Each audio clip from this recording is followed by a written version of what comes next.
সমাগত বিধানসভা নিৰ্বাচন এতিয়া ঘৰে ঘৰে গৈ আপুনি প্ৰচাৰ চলাইছে, কি ক'ব? কেনেকুৱা আপোনাৰ প্ৰচাৰ আৰু আপোনাৰ বিৰোধীক লৈ কি বুলি ক'ব? স্যার, মই ঘরে ঘরে প্রচার চলে আছো। আপনি নিজে চাইছে যে এতিয়া রিক্সাওয়ালাও মোট কথা কৈছে অভিজিৎ পর্যন্ত জিন্দাবাদ, এই জিকিব। ইয়াৰ থেকে আর ডাঙর কথা কি আছে? যি ঘৰত গৈছো সকলে মোৰ মিঠাই খুৱাই আছে, বহাই আছে, কৈছে ইয়াৰ খানা খাব আর আপনি জিকিবে, এইটো নিশ্চিত। আমি এতিয়া ছাত্ৰীবাড়ীতে এটা ঘৰত গৈছো, প্রতিটা মানুষজন কৈ আছে যে আপনি জিকিব। এতিয়া আপনি চাইছে যে মারোয়ারি সমাজের যুগের সেক্রেটারি এতিয়া আহিছে, আর পিছত মোর কি কলে जो मजुमदार जी आप जीते गए और आप कल आइए हमारा फंसी बाजार में हनुमान मंदिर में, उधर सबका साथ बैठ के सबका साथ परिचित हुए। हम लोग हमारे समाज आपको छोड़ के दूसरा को वोट नहीं देंगे। আপোনালোকৰ যি ৩৬ নং সমষ্টি, সেই সমষ্টিত বহু সমস্যা আছে, প্ৰথমতে আপুনি কি সমস্যা সমাধান কৰিম বুলি আছে? মই ফার্স্ট ডের পরে এটাই কথা কৈ আছো, ফার্স্ট মোর কাম হব পলিউশন ফ্রি গুৱাহাটী করা।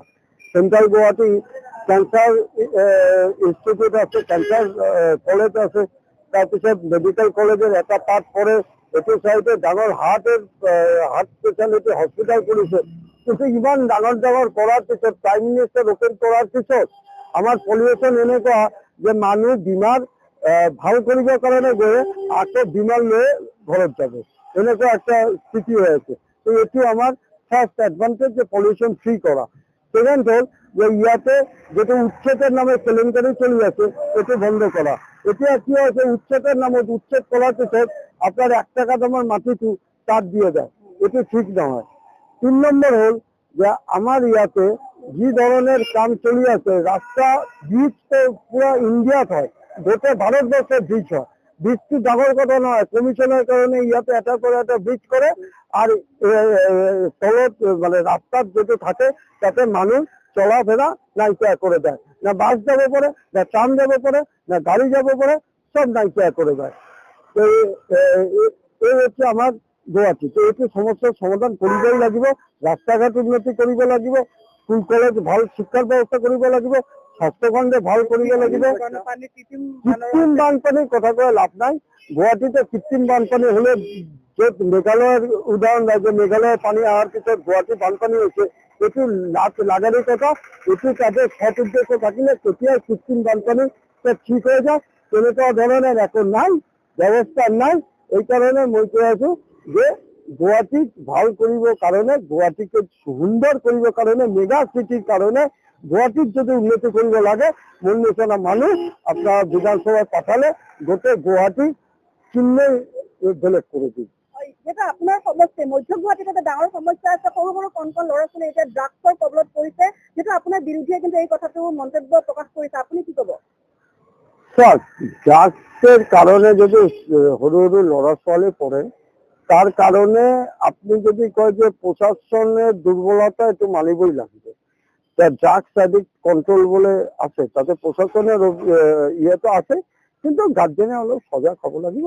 সকল দোষ আমি যদি গভর্নমেন্টের ফলে ঠেলে দিই, এটো নহয়। গার্জেন যদি সজাগ হয় বা ড্রাগসের কারণে যে সকল হয় সজাগতা, এই সজাগতার উপর জোর দিলে ইয়ার পরে রেহাই পাবে। আপনার বিরোধী কুলকি চৌধুরী এতিয়া নবপ্রজন্ম নবপ্রজন্ম রাইট বিচাৰিছে, কিন্তু কথা হল আপনি যদি হেলিকপ্টারের পৰা আহে লগে লগে ইলেকশন খেলিব যায়, এটি নবপ্রজন্মের উদাহরণ। ইয়াত মিনিমাম 5 বছর রাইজের লগত থাকিব লাগিব, রাইজের ভালোবাসা লব লাগিব, রাইজের লগত আপনার কিবা বিপদ হলে রাইজের লৈ কিবা যদি কারোর অ্যাক্সিডেন্ট হয় লগে লগে লৈ তার হসপিটালে যাব লাগিব। যদি আপনার আগুন জ্বলে তাতে আপনার চুরি থাকিব লাগিব। রাইজের লগত না হয়ে, রাইজের লগত না মিলে যদি হেলিকপ্টার করে আহি তার যেদিনে নমিনেশন ফিল আপ করেছে সেই দিনে পার্টির ফর্ম ফিল আপ করেছে, পার্টি মেম্বার, তো কেনেকা পার্টির হয়ে কাম কৰিব। তো এই রাইজের লগত আজিকালি বহুত সজাগ, তারা গম পায় যে এনেকুৱা স্থিতিতে আশাবাদী আপুনি এইবাৰ 100% রেজাল্টের পিছত আপনারা আহিব মোর ঘৰত, মিঠাই খাম, আমরা খানা খাম, এনজয় করি একদম।